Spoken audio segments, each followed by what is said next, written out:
Good morning बच्चों। Class 5th। जैसे कि हम पढ़ रहे हैं अपनी वस्तु, पार्ट 3 अपनी वस्तु। पहले हमने एक पेज पढ़ा था, आज हम एक और पेज कंप्लीट करेंगे। ओके, तो पहले हमने क्या पढ़ा था वापस एक बार रिवाइज करती हूँ। एक महात्मा जी कहीं जा रहे थे। मार्ग में उन्होंने एक स्थान पर दो व्यक्तियों को ऊंची ऊंची आवाज में बात करते हुए सुना। दोनों के हाथ में क्या था? लठ थी। दोनों एक दूसरे के प्राण लेने में लगे हुए थे। उन्हें दिखाई दे रहा था कि दोनों हाथ में लठ लिए खड़े हैं, झगड़ा कर रहे हैं, एक दूसरे के प्राण लेना चाहते हैं। एक कहता था भूमि मेरी है और मैं इसका स्वामी हूँ, जबकि दूसरा उस भूमि को अपना बतला रहा था। उसी भूमि पर अपना अपना स्वामित्व जतलाने के लिए दोनों ही क्रोध से लाल पीले हो रहे थे। दोनों ही गुस्से में थे, लाल पीले हो रहे थे, एक दूसरे को मारना चाहते थे। अपने अपने पक्ष में दलीलें दे रहे थे कि ये भूमि मेरी है, दूसरा बोला था ये भूमि मेरी है। दोनों एक भाई थे। पिछले वीडियो में हमने जाना था दोनों भाई थे। एक महात्मा जी थे जो उनको समझा रहे थे। संत महात्मा स्वभाव के दयालु एवं परोपकारी होते हैं और सदैव सबका भला ही चाहते हैं। तो उन्होंने मन ही मन विचार किया कि ये दोनों लड़ाई झगड़ा करके व्यर्थ ही अपने प्राण गंवाने में लगे हुए हैं। तो उन्होंने मन में सोचा कि ये दोनों झगड़ा करेंगे, एक दूसरे के हाथ में लकड़ी लिए खड़े हैं, लठ लिए खड़े हैं, तो एक दूसरे के प्राण व्यर्थ ही गंवा देंगे। इससे अच्छा वो जाकर उनको समझाए। तो उन्होंने क्या किया आगे देखिए। अतः उन्हें समझा बुझाकर शांत करने और इनका आपस में समझौता कराने का प्रयास किया। महात्मा जी ने क्या किया, उन दोनों को कैसे भी करके शांत करके समझा बुझा के आपस में समझौता करने के लिए, राजी करने के लिए प्रयास किया कि ये कैसे भी करके एक दूसरे से समझौता कर ले और राजी हो जाए। ये सोचकर वे उनके निकट गए। पहले तो वे दूर से देख रहे थे महात्मा संत, फिर उनके पास गए उन्हें समझाने के लिए। उन्हें संबोधित करते हुए बोले, हे भद्र पुरुषों, तुम लोग कौन हो और आपस में झगड़ा क्यों कर रहे हो? उनको क्या पूछा महात्मा जी ने दोनों भाइयों को कि तुम दोनों हो कौन और किस चीज के लिए झगड़ा कर रहे हो, किस वस्तु के लिए तो झगड़ा कर रहे हो? तो महात्मा जी को देखकर उनमें से एक व्यक्ति बोला, महात्मा हम दोनों भाई है। वो दोनों जो झगड़ा कर रहे थे दोनों क्या थे? भाई थे।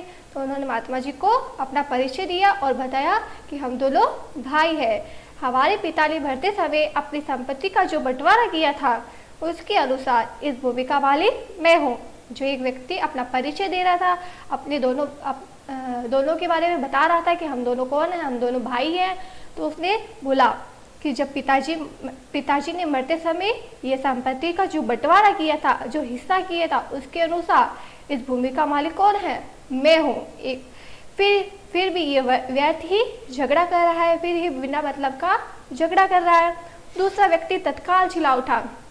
एक व्यक्ति ने तो अपना परिचय देते हुए सारी बात बताई, तो दूसरे व्यक्ति ने क्या किया, बीच में बोला, तत्काल चिल्ला उठा। उसको गुस्सा आया क्योंकि वह भूमि अपनी बता रहा था, जबकि वह अपनी बता रहा था। महाराज ये बिल्कुल झूठ बोल रहा है। दूसरे ने क्या बोला, ये बिल्कुल झूठ बोल रहा है, ये भूमि इसके भाग में नहीं है, बल्कि ये तो मेरे भाग में आती है। जब पिताजी ने बंटवारा किया था तो ये भूमि किसके भाग में आ रही है? दूसरा बोला ये तो मेरे भाग में आ रही है, इसलिए इसका असली मालिक कौन है? मैं हूँ। दूसरे ने बोला इसका मालिक मैं हूँ। अब दोनों भाई आपस में इसी चीज़ के लिए, इसी वस्तु के लिए झगड़ा कर रहे थे कि ये जमीन मेरी है, ये हिस्सा मेरा है। ऐसे करके उन दोनों में आपस में झगड़ा हो गया। ये झूठ मूठ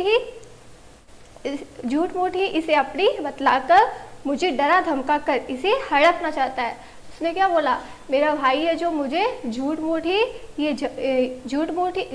ही अपनी ये जमीन अपनी बतला कर और मुझे मार कर, पीट कर, डरा धमका कर इसे हड़पना चाहता है। ऐसे करके दोनों भाइयों में लड़ाइयाँ हो रही थी। ये कहानी हमने आधी पढ़ी थी पहले वाली वीडियो में। अब हम आज नया पेज शुरू करेंगे। पेज नंबर आप निकाल लीजिए 11। वैसे हमारे बोर्ड पे दे रखा है, आपके पास बुक है तो आप बुक से भी रीड कर सकते हैं। ओके, आगे क्या हुआ, महात्मा जी ने शांत स्वभाव से फरमाया, शांत स्वभाव से बोला, तुम दोनों ही इस भूमि को अपना कहते हो और अपने अपने पक्ष में दलीलें देते हो। दोनों ही भूमि को अपना बतला रहे थे, दलीलें दे रहे थे। वो अपने पक्ष में बोल रहा था, वो अपने पक्ष में बोल रहा था।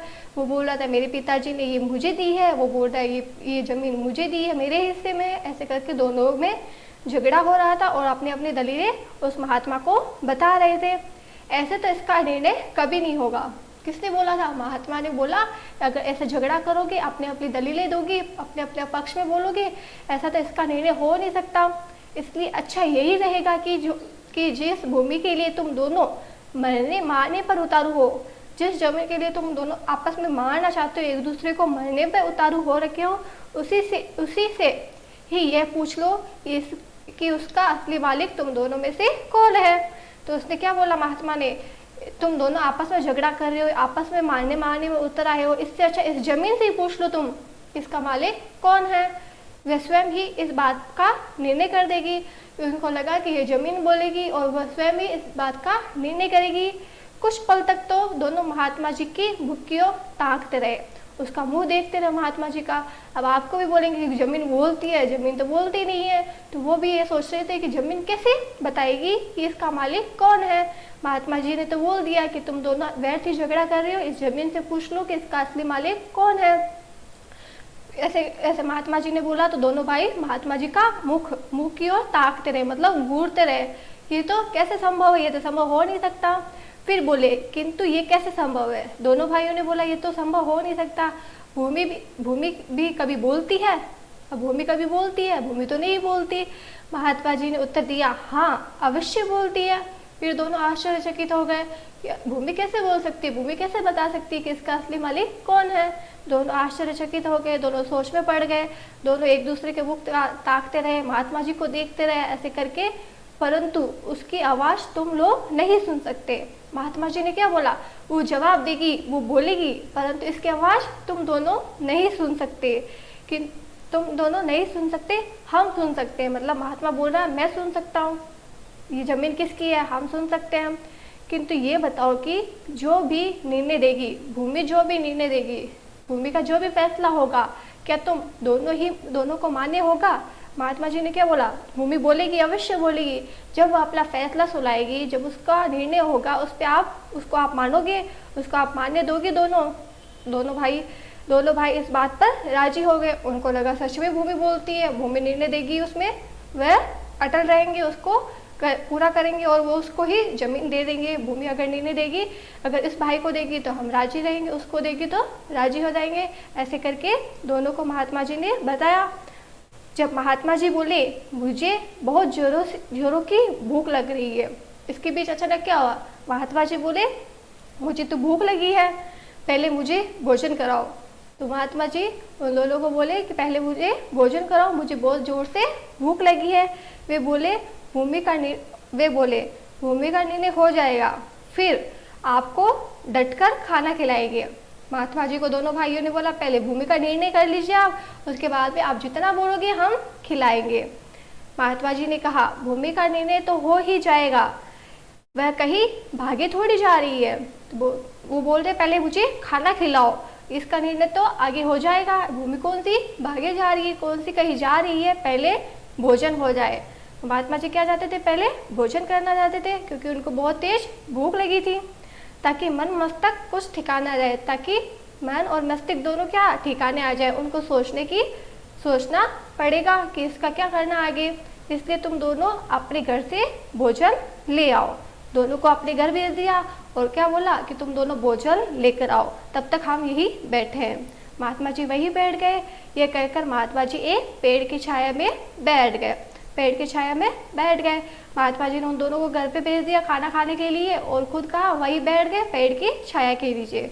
दोनों भाई घर गए और अपने अपने घर से भोजन बनवा कर ले आए।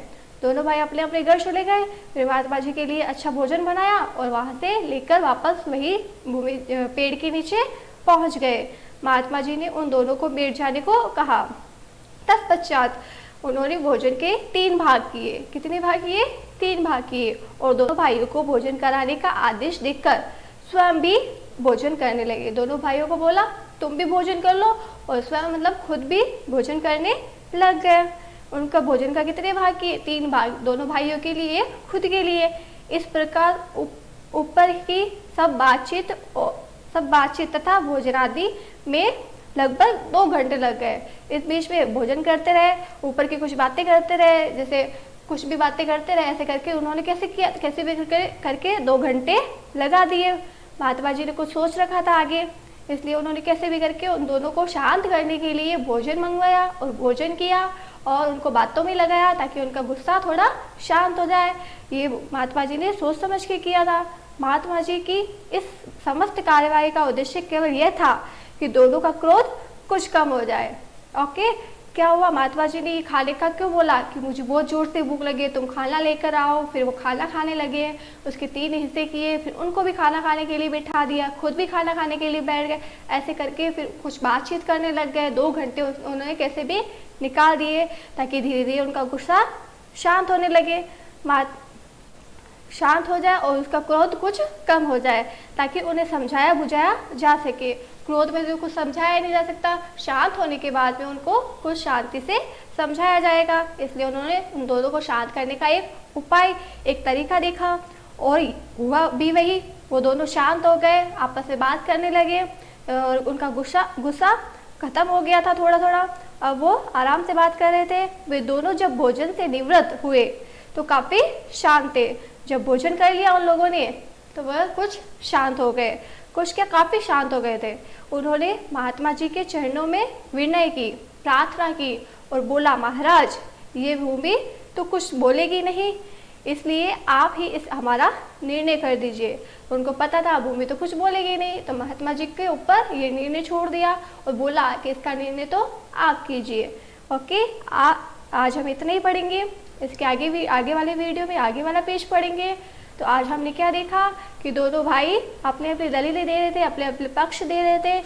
ऐसे तो इसका निर्णय हो नहीं सकता था। महात्मा जी ने एक दिमाग लगाया और बोला, ऐसे तो ये दोनों एक दूसरे को मारने में लगे हैं, तो हमें क्या करना चाहिए। उन दोनों को शांत करने के लिए उन्होंने भूख का बहाना बनाया। बोला, मुझे भूख लगी है। उनका भूख लगी है, तुम खाना लेके आओ। पर वो बोले, पहले इसका निर्णय दीजिए। वो बोले, ज़मीन तो बोलती नहीं है। फिर भी उनको बातों में लगाया, जैसे तैसे करके उनका गुस्सा शांत करने के लिए भोजन में लगाया। आपस में भोजन किया तीनों ने, कैसे भी करके 2 घंटे निकाल लिए उन्होंने। 2 घंटे निकालने के बाद वो बोले, विनय करने लगे, चरणों में प्रार्थना करने लगे कि महाराज अब हमें कैसे पता चलेगा कि ये भूमि किसकी है, किसके हिस्से में आ रही है। पिताजी ने ये भूमि किसको दी है, मेरे हिस्से में आ रही है या उसके हिस्से में आ रही है। तो आप ही बता दीजिए, भूमि तो बोलने से नहीं, आप ही बता दीजिए हमें क्या करना चाहिए। तो महात्मा जी ने आगे क्या बताया था उनको, किसके पक्ष में ये ज़मीन है, किसके साइड ये ज़मीन थी, किसके पिताजी ने किसके नाम करी थी, ये हम आगे वाली वीडियो में पढ़ेंगे और समझेंगे। ओके, इसका वर्क मैं आपको PDF के जरिए भेज दूंगी। पहले मैंने भेजा था आपको, कुछ प्रश्न उत्तर भेजे थे और कुछ शब्दार्थ भेजे थे और वस्तुनिष्ठ प्रश्न भेजे थे। आज कुछ आपको PDF के जरिए वर्क भेज दिया जाएगा। Okay, thank you.